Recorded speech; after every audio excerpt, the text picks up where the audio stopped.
আজকে জানো তো তোমাদের জন্য আমার একটা খুবই প্রিয় ডিশ নিয়ে এসেছি।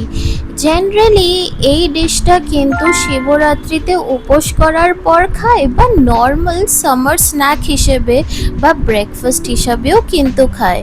তো বন্ধুরা, welcome back to my channel Payel tasty travels. আজকে কিন্তু তোমাদের জন্য একটা সেরা রেসিপি নিয়ে এসেছি, যেটার নাম হচ্ছে সাবু মাখা। জেনারেলি আমাদের বাড়িতে পুজো হওয়ার পর বা কোনো কিছু উপোস বা ফাস্টিংয়ের পর আমরা কিন্তু সাবু মাখা খেয়েই থাকি। বাট ট্রাস্ট মি ফ্রেন্ডস, তোমরা একবার এমনভাবে খেয়ে থাকো, তাহলে কিন্তু তোমরা আগে যেমনভাবে খেতে না খেতে, বাট এবার থেকে কিন্তু ঠিক এমনভাবেই খাওয়া তোমরা স্টার্ট করবে। তো দেখা যাক এই সাবু মাখাটা কিভাবে বানানো হয়। ফার্স্ট অফ অল কিন্তু আমরা সাবুটাকে ভালো করে ধুয়ে নেব। তারপর আমরা সাবুটাকে কিন্তু ভিজিয়ে রাখবো, ওই ধরে নাও অ্যারাউন্ড 40 to 45 মিনিটস ভিজিয়ে রাখলেই কিন্তু সাবুটা এমনভাবে ফুলে যাবে।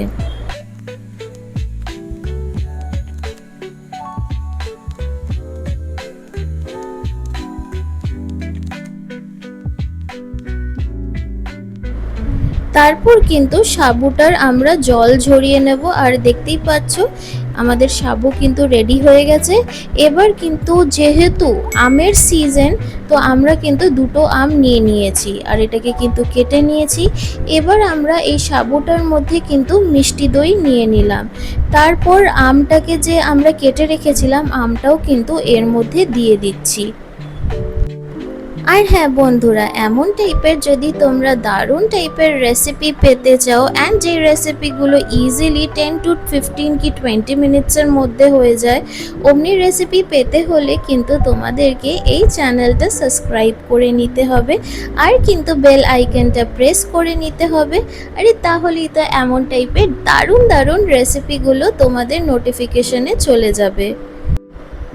আর জানো তো, সব সময় তো আর রিচ রিচ খেতে ভালো লাগে না, মাঝে মাঝে কিন্তু এমন টাইপের খাবার খেলে কিন্তু খুব ভালোও লাগে। প্লাস যা গরম পড়ছে দিনকে দিন, মানে এগুলো খেলে বলো তো পেটটা ঠান্ডাও থাকবে। আচ্ছা, কামিং ব্যাক টু রেসিপি, তারপর কিন্তু আমরা এর মধ্যে দিয়ে দিলাম হচ্ছে নারকেল কুড়োনো। এবার সেই সিক্রেট ইনগ্রেডিয়েন্ট যেটা দিলে সাবু মাখা পুরো টপ ক্লাস, মানে দারুণ হয়ে যাবে খেতে, সেটা হচ্ছে পাউডার্ড মিল্ক। তারপর কিন্তু আঙুরগুলোকেও আমরা এমনভাবে কেটে রেখেছিলাম, তো আঙুরগুলো কিন্তু এর মধ্যে দিয়ে দিলাম। তারপর আমরা কয়েকটা এর মধ্যে কিশমিশ দিয়ে দিলাম আর এর মধ্যে কিন্তু আমরা কাজুও দিয়ে নিচ্ছি। তারপর কিন্তু এটাকে আমাদেরকে ভালো করে মেখে নিতে হবে। আর হ্যাঁ, তোমরা কিন্তু সন্দেশও দিতে পারো, বাট অনেস্টলি আমার পক্ষে ওটা একটু বেশি মিষ্টি হয়ে যেত, আর যেহেতু একটুখানি মিষ্টি কম খাই, মানে ওটা দিলে জেনারেলি গাটা গুলিয়ে যেত। বাট তোমরা চাইলে কিন্তু দিতেই পারো, কারণ আমরা কিন্তু পাউডার্ড মিল্ক অ্যাড করেছি। তোমরা ওটাকে না দিয়ে তোমরা সন্দেশ দিয়েও কিন্তু করতে পারো। আর যেহেতু একটা পাউডার মিল্কেরও একটা মিষ্টি আছে, তো পাউডার মিল্ক দিলে সন্দেশ দেবে না, সন্দেশ দিলে তোমরা পাউডার মিল্ক দেবে না। বাট আমি সাজেস্ট করব যে সবসময় তো তোমরা সন্দেশ দিয়ে খেয়েই দেখেছো, একবার কিন্তু এমনি পাউডার মিল্ক দিয়ে খেয়ে দেখবে।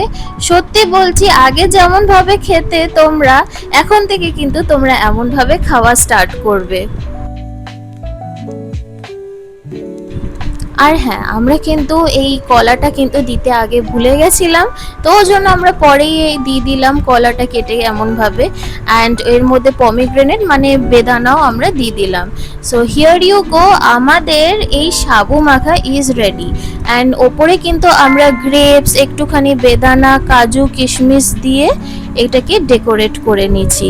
And if you like this recipe, then please do like and subscribe my channel and press the bell icon for more such amazing recipes. আরেকটা ইম্পর্ট্যান্ট আপডেট, যারা যারা নতুন দেখছো তাদের জন্য, যে আরও কিন্তু দারুণ দারুণ রেসিপিস তোমাদের জন্য আসতে চলেছে, যেটা একেবারে কম ইনগ্রেডিয়েন্টস আর সহজেই তোমরা বাড়িতে বানিয়ে নিতে পারবে। তো অমনি টাইপের কিন্তু রেসিপি পেতে হলে তোমাদেরকে কিন্তু চ্যানেলটা সাবস্ক্রাইব করে নিতে হবে। And thank you for watching my video. আবার দেখা হবে তোমাদের সাথে এমনই দারুণ দারুণ রেসিপিস নিয়ে। টিল দেন সকলে ভালো থেকো and bye everyone, have a good day.